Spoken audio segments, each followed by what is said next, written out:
तो हम सीधा अपना टॉपिक शुरू करते हैं। इष्टतम मुद्रा क्षेत्र यानी ऑप्टिमम करेंसी एरिया।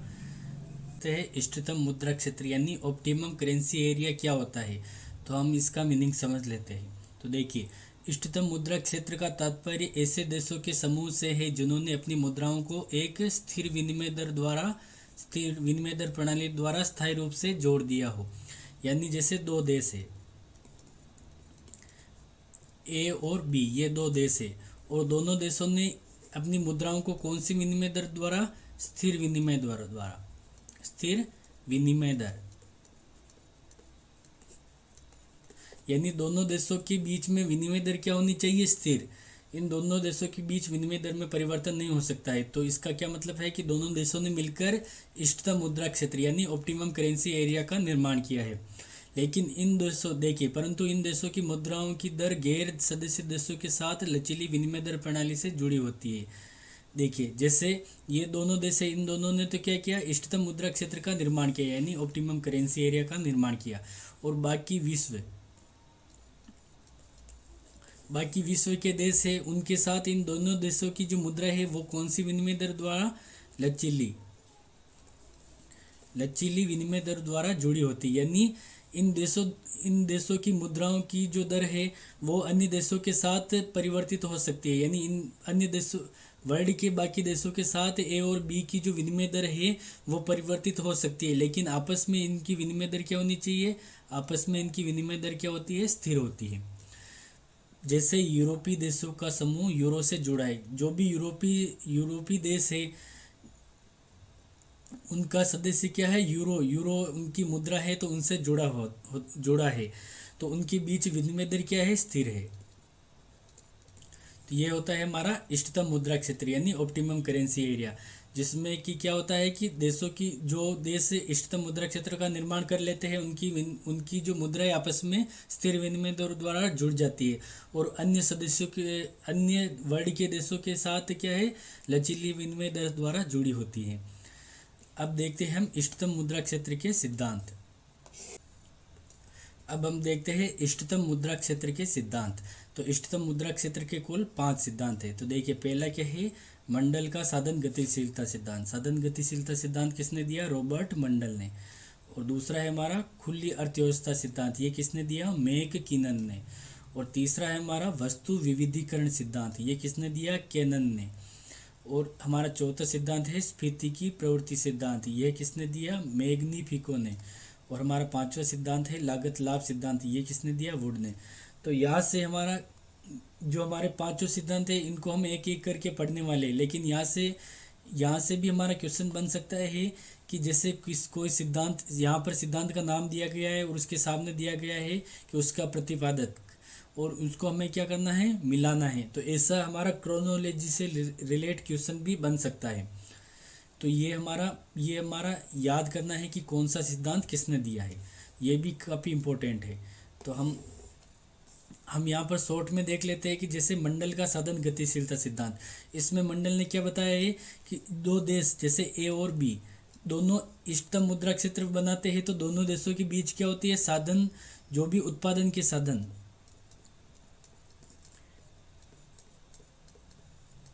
वो क्या होते हैं, दोनों देशों के बीच गतिशील होते हैं। तो इससे क्या होगा कि जिस देश में मजदूरी अधिक होगी, इन दोनों देशों के बीच क्या होते हैं, साधन गतिशील होते हैं। तो जैसे एक देश में मजदूरी अधिक होती है और दूसरे देश में मजदूरी कम होती है, तो जहाँ पर मजदूरी कम होती है वहाँ से अधिक मजदूरी वाले देशों में उत्पादन के साधन गतिशील होंगे, जिससे कि दोनों देशों में साधनों की जो मजदूरी दर यानी साधनों की इनकम क्या हो जाएगी, समान हो जाएगी। तो ये है मंडल का साधन गतिशीलता सिद्धांत, जिसमें क्या होता है कि दोनों देशों के बीच साधन गतिशील होते हैं। दूसरा मैकिनन का खुली अर्थव्यवस्था सिद्धांत, इसमें मैकिनन क्या मानते हैं कि जो देश इष्टतम मुद्रा क्षेत्र बनाते हैं ए और बी, तो उनकी अर्थव्यवस्था पूर्ण रूप से क्या होनी चाहिए, इनकी अर्थव्यवस्था पूर्ण रूप से खुली होनी चाहिए। तीसरा हमारा केनन का वस्तु विविधीकरण सिद्धांत।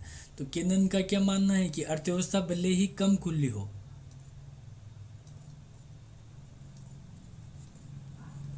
जैसे ए और बी दोनों देशों ने क्या है, इष्टतम मुद्रा क्षेत्र बनाया है, तो दोनों देशों की अर्थव्यवस्थाएं कम खुली होनी चाहिए, लेकिन उनमें क्या होना चाहिए, वस्तु विविधीकरण होना चाहिए, यानी अनेक प्रकार की विविधीकृत वस्तुओं का उत्पादन होना चाहिए, यानी विभिन्न प्रकार की अलग अलग प्रकार की वस्तुओं का उत्पादन होना चाहिए। तो ये है केनन का वस्तु विविधीकरण सिद्धांत। और चौथा है हमारा मैग्निफिको का स्फीतिकी प्रवृत्ति सिद्धांत, यानी जो देश ए और बी इष्टतम मुद्रा क्षेत्र निर्माण करते हैं उनमें स्फीति की प्रवृत्ति समान होनी चाहिए, यानी प्रतिवर्ष जैसे ए देश में 4% स्फीति की दर है तो बी देश में भी 4% की दर से ही स्फीति होनी चाहिए, यानी दोनों देशों में स्फीति की समान प्रवृत्ति होनी चाहिए। हमारा पांचवा सिद्धांत है वुड का लागत लाभ सिद्धांत। तो इसमें क्या है, इसमें जैसे दो देश ए और बी इष्टतम मुद्रा क्षेत्र का निर्माण करते हैं, तो जब ये इष्टतम मुद्रा क्षेत्र का निर्माण करते हैं तो इससे क्या होगी, कुछ लागतें उत्पन्न होती हैं और कुछ लाभ उत्पन्न होते हैं। तो ये लागतों से अगर लाभ अधिक होगा तो इष्टतम मुद्रा क्षेत्र का निर्माण करना दोनों देशों के लिए क्या होगा, लाभकारी होगा। तो ये है हमारे पांचों सिद्धांत जो हमने शॉर्ट में देखे। हम एक एक करके सारे सिद्धांतों को डिटेल में हम पढ़ने वाले हैं।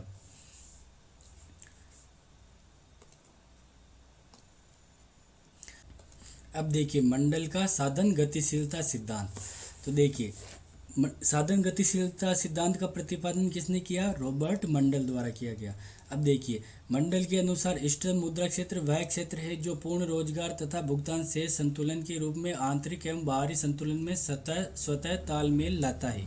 यानी देखिए रॉबर्ट मंडल का क्या मानना है कि इष्टतम, देखिए ए और बी ये दोनों देश है और दोनों देशों ने क्या किया है, इष्टतम मुद्रा क्षेत्र का निर्माण किया है। दोनों देशों ने मिलकर इष्टतम मुद्रा क्षेत्र का निर्माण किया है, यानी दोनों देशों के बीच विनिमय दर क्या है, दोनों देशों के बीच विनिमय दर क्या है, स्थिर है। दोनों ने क्या किया है, इष्टतम मुद्रा क्षेत्र का निर्माण किया है। तो देखिए अगर इन दोनों देशों ने इष्टतम मुद्रा क्षेत्र का निर्माण कर लिया है तो इन दोनों देशों की जो आंतरिक और बाहरी दोनों संतुलन है उसमें क्या होगा, स्वतः तालमेल होगा। आंतरिक और बाहरी संतुलन में क्या होगा, स्वतः तालमेल होगा, स्वतः तालमेल होगा, यानी आंतरिक और बाहरी असंतुलन उत्पन्न नहीं होगा।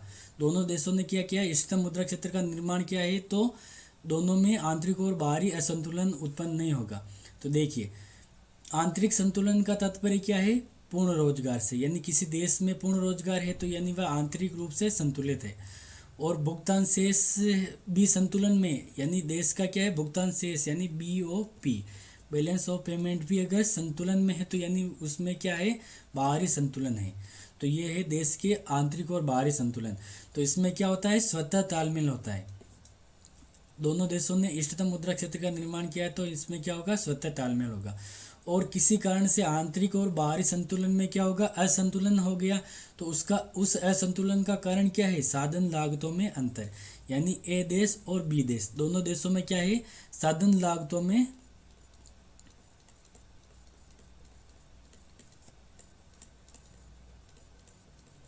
ए और बी देश में अगर साधन लागतों में अंतर है तो इसके कारण क्या हो सकता है, आंतरिक और बाहरी संतुलन में असंतुलन हो सकता है। लेकिन इसे भी ठीक किया जा सकता है या यह भी स्वतः संतुलन में आ जाता है। तो देखिए इसमें मौद्रिक, राजकोषीय और लचीली विनिमय दरों की नीतियों की आवश्यकता नहीं होती है। यानी देखिए ए और बी देशों में क्या है, साधन लागतों में अंतर है तो इससे क्या होगा, आंतरिक और बाहरी संतुलन में असंतुलन उत्पन्न हो जाएगा। तो इस असंतुलन को ठीक करने के लिए न तो मौद्रिक नीति की, न राजकोषीय नीति की जरूरत है और न ही लचीली विनिमय दरों की आवश्यकता है, यानी विनिमय दर को भी क्या है, स्थिर रखना है। इन दोनों देशों ने इष्टतम मुद्रा क्षेत्र का निर्माण किया तो विनिमय दर तो स्थिर ही रहेगी, तो इन तीनों नीतियों की आवश्यकता नहीं पड़ेगी। तो इस असंतुलन को ठीक कैसे करेंगे, तो इस असंतुलन को ठीक करने के लिए क्या करेंगे, आंतरिक व बाह्य संतुलन की प्राप्ति क्षेत्रों के भीतर साधनों की गतिशीलता द्वारा संभव है। यानी एक देश से दूसरे देश में क्या होनी चाहिए, साधनों की गतिशीलता होनी चाहिए। क्या होनी चाहिए, साधनों की गतिशीलता। तो इस साधनों की गतिशीलता द्वारा क्या होगा कि स्वतः तालमेल, यानी आंतरिक और बाहरी असंतुलन में स्वतः तालमेल हो जाएगा। देखिए, उत्पादन के साधन जैसे श्रम व पूंजी ऊंची बेरोजगारी वाले देशों से कम बेरोजगारी वाले देशों की ओर जाएंगे। इससे साधन लागतों में, यहाँ पर है लागतों, साधन लागतों में समानता की प्रवृत्ति होगी तथा स्फीति दरें भी क्षेत्रों के भीतर समान हो जाएगी। तो इसे मैं आपको समझाता हूँ। जैसे ये हमारा है ए देश और ये हमारा है बी देश, तो इन दोनों देशों में क्या है, साधन लागतों में अंतर है।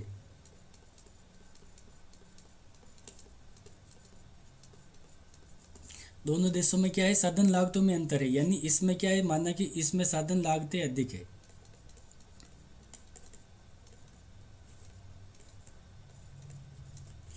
और इसमें क्या है, साधन लागतें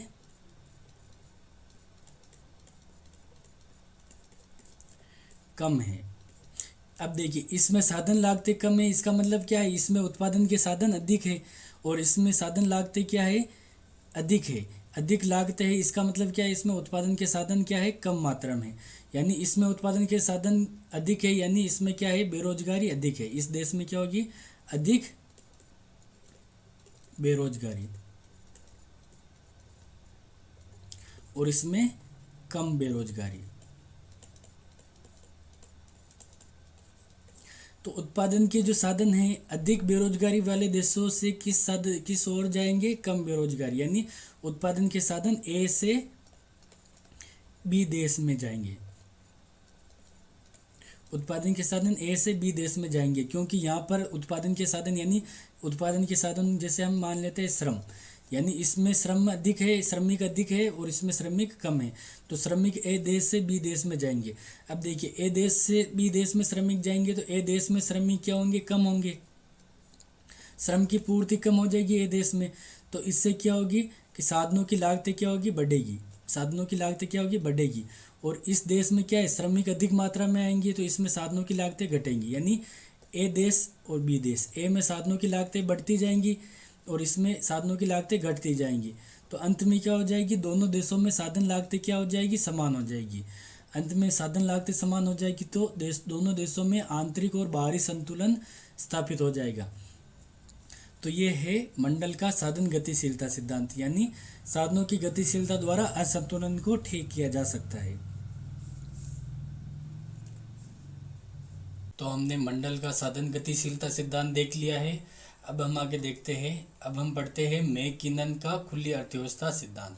तो देखिए, मैकिनन ने एक इष्टतम मुद्रा क्षेत्र में आंतरिक कीमत स्थिरता तथा खुली अर्थव्यवस्था के महत्व पर बल दिया। देखिए, मैकिनन ने क्या कहा कि जो देश है ए और बी, इन्होंने क्या किया है, इन्होंने बनाया है इष्टतम मुद्रा क्षेत्र।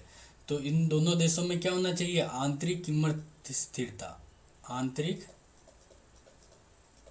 कीमत, इन दोनों देशों में आंतरिक कीमत क्या होनी चाहिए, स्थिर होनी चाहिए।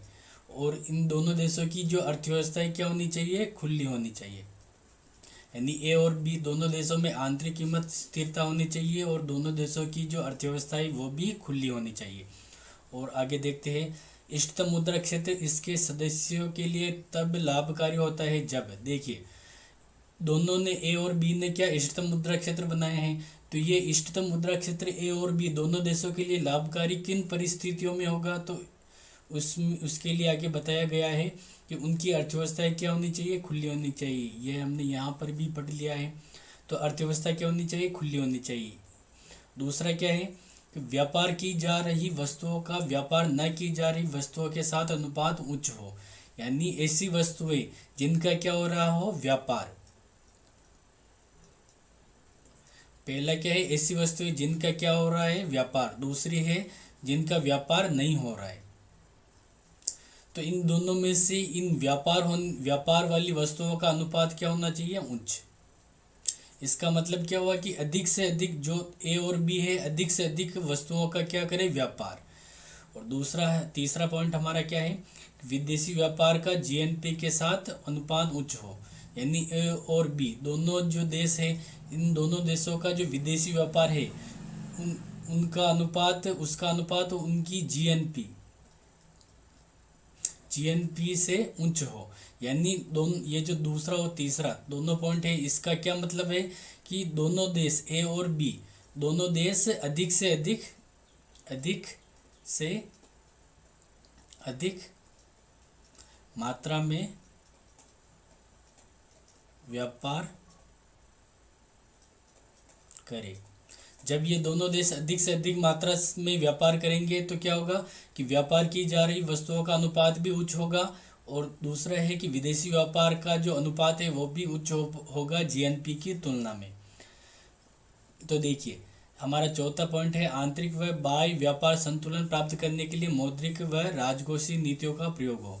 तो देखिए इसमें क्या बताया गया है कि अगर आंतरिक और बाहरी असंतुलन उत्पन्न होता है तो उसे ठीक करने के लिए या तो मौद्रिक या राजकोषीय नीति या दोनों का प्रयोग करें, लेकिन विनिमय दरों में परिवर्तन ना करें, केवल मौद्रिक और राजकोषीय नीतियों का ही प्रयोग करें। ये मैकिनन का खुली अर्थव्यवस्था सिद्धांत है। जबकि इससे पहले हमने पढ़ा, कौन सा सिद्धांत पढ़ा, इससे पहले हमने पढ़ा मंडल का सदन गतिशीलता सिद्धांत। तो इसमें किसी भी नीति का प्रयोग नहीं करना था, लेकिन इसमें क्या है, मौद्रिक और राजकोषीय नीतियों के प्रयोग पर बल दिया गया है कि असंतुलन होता है आंतरिक या बाहरी, तो उसमें मौद्रिक और राजकोषीय नीतियों का प्रयोग करें और इसके द्वारा संतुलन स्थापित करें।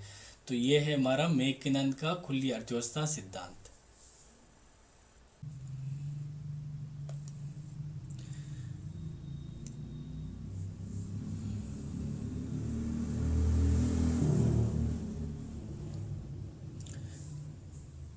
अब देखिए हमारा तीसरा सिद्धांत क्या है, केनन का वस्तु विविधीकरण सिद्धांत। तो देखिए ये सिद्धांत क्या कहता है कि इष्टतम मुद्रा क्षेत्र उन देशों के लिए अधिक व्यावहारिक होगा जहां कम खुली परंतु अधिक विविधीकृत अर्थव्यवस्था है।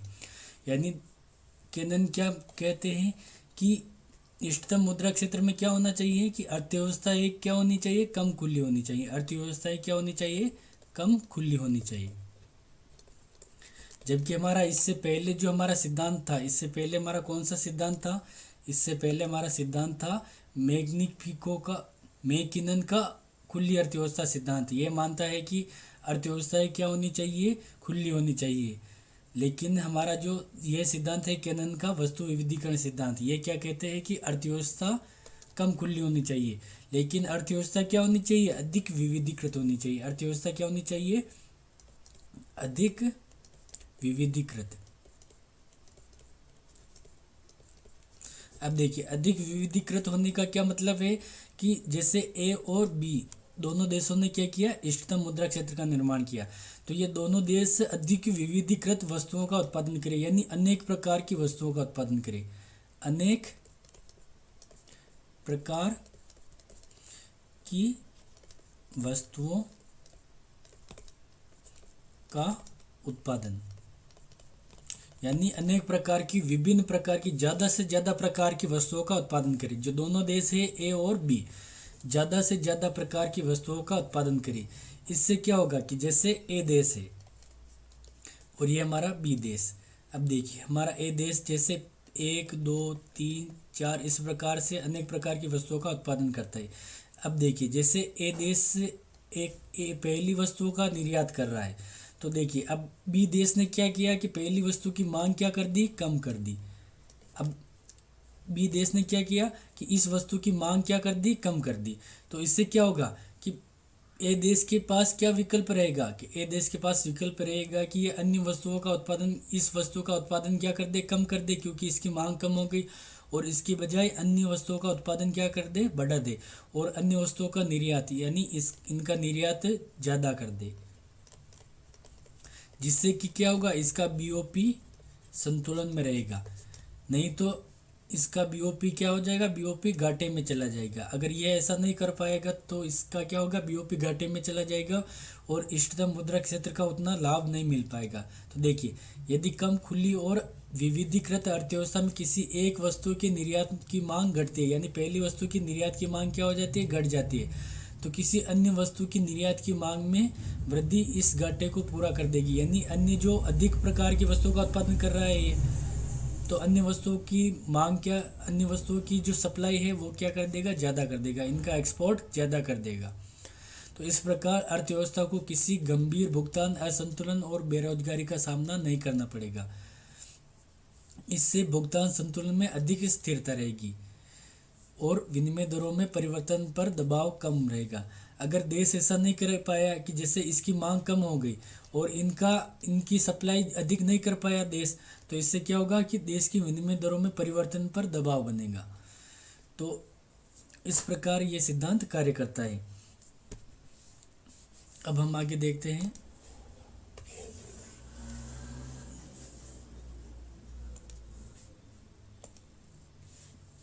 अब देखिए हमारा चौथा सिद्धांत क्या है, मैग्निफिको का स्फीति प्रवृत्ति सिद्धांत।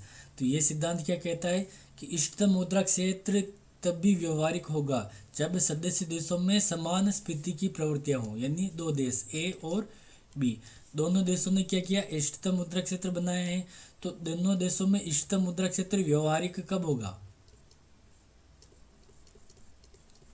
यानी दोनों देशों के बीच इष्टतम मुद्रा क्षेत्र कब तक बना रहेगा, जब तक दोनों देशों में क्या होगी, समान स्फीति की प्रवृत्ति हो।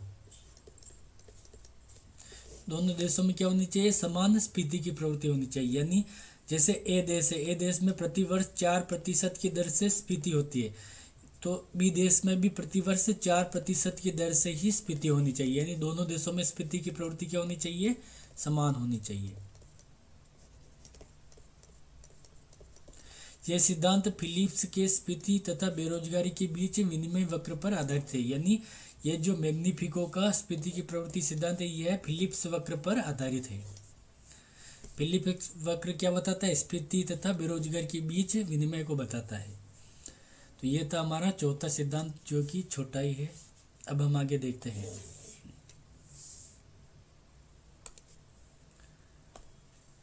अब देखिए हमारा पांचवा सिद्धांत क्या है, पांचवा सिद्धांत है वुड का लागत लाभ सिद्धांत।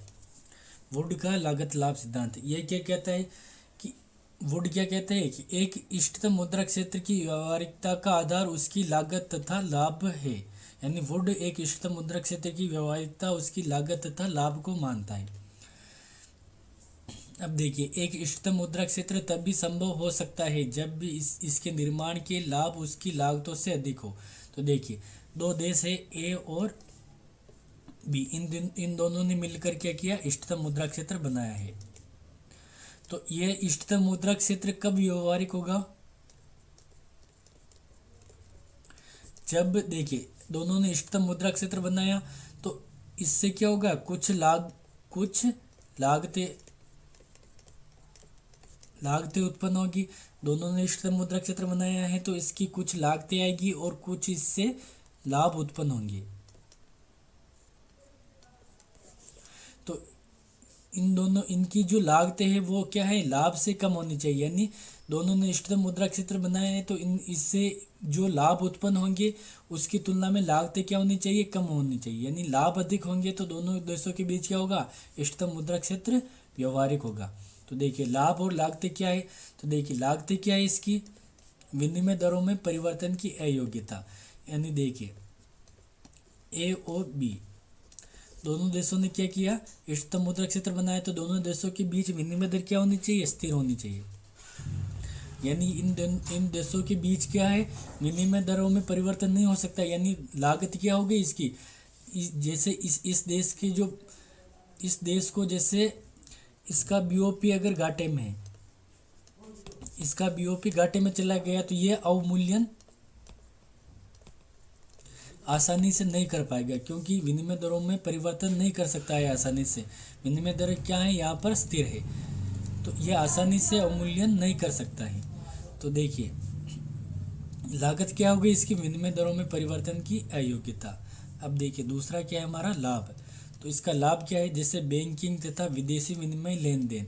जैसे ए और बी दोनों ने क्या किया, इष्टतम मुद्रा क्षेत्र बनाया है तो दोनों में क्या होगा, बैंकिंग और विदेशी विनिमय के लेन देन क्या हो जाएंगे, अधिक हो जाएंगे। और जो ये संघ बना है, इष्टतम मुद्रा क्षेत्र बना है तो इसके द्वारा साझा आरक्षण द्वारा संसाधनों का पुनः आवंटन से लाभ। यानी दोनों ने क्या बनाया, इष्टतम मुद्रा क्षेत्र, तो इससे क्या होगा कि दोनों देशों के बीच संसाधनों का पुनः आवंटन होगा, पुनः आवंटन। यानी दोनों देश ऐसी वस्तुओं का उत्पादन करने लगेंगे जिनकी क्या हो गई, जिनमें उनको अधिक लाभ मिले, और उन वस्तुओं का उत्पादन कम कर देंगे जिसमें उनकी लागतें अधिक हो। तो इससे क्या होगा, संसाधनों का पुनः आवंटन होगा, क्योंकि साधन भी गतिशील होंगे। अब देखिए अनिश्चितता में क्या होगी, कमी होगी। दोनों ने इष्टतम मुद्रा क्षेत्र बनाया तो इससे क्या होगी, अनिश्चितता में भी कमी आएगी।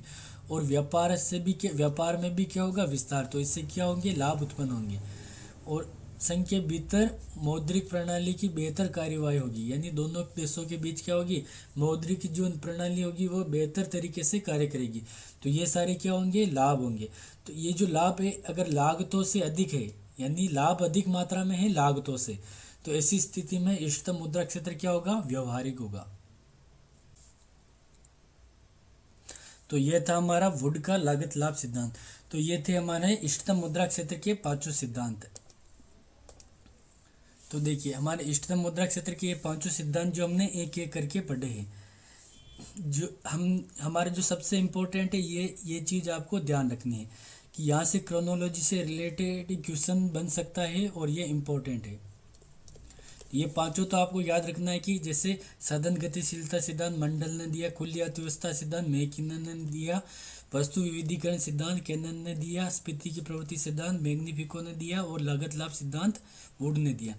तो ये था हमारा इष्टतम मुद्रा क्षेत्र, और ये तो हमारा अर्थ था, और ये पांचों सिद्धांत जो हमने एक एक करके पढ़े। तो आशा करता हूँ कि आज की क्लास आपको अच्छी लगी होगी, और आपने अभी तक चैनल को सब्सक्राइब नहीं किया है तो जल्दी से सब्सक्राइब कर लीजिए।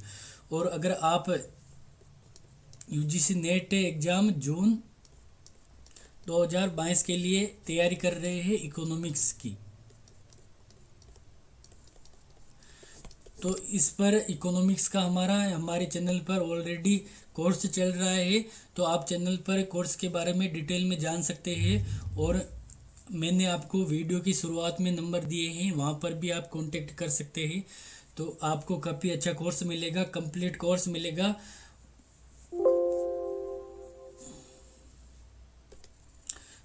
तो वीडियो देखने के लिए आपका एक बार फिर से धन्यवाद, और आज की क्लास यहीं पर समाप्त होती है।